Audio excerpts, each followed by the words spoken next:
ओम श्रीं नमः श्री महालक्ष्मी नमनाष्टक श्री गणेशाय नमः।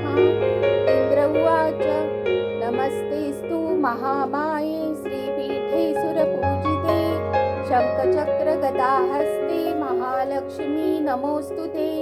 नमस्ते गरुडारूढे कोलासुरभयङ्करी कुमारी वैष्णवी ब्राह्मी महालक्ष्मी नमोस्तुते।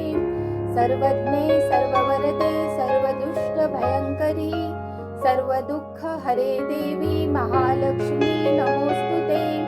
सिद्धिबुद्धिप्रदे देवी मुक्तिमुक्तिप्रदायिनी मंत्रमूर्ते सदा देवी महालक्ष्मी नमोस्तुते। आद्यन्तरहिते देवी आद्यशक्ति महेश्वरी योगजे योगसम्भूते महालक्ष्मी नमोस्तुते। स्थूल सूक्ष्म महारौद्रे महाशक्ति महोदरी महापापहरे देवी महालक्ष्मी नमोस्तुते। पद्मासनस्थिते देवी परब्रह्मस्वरूपिणी परमेशी जगन्मातर महालक्ष्मी नमोस्तुते। श्वेतांबरधरे देवी नानालंकारभूषिते जगस्थिते जगन्मातर महालक्ष्मी नमोस्तुते। महालक्ष्मी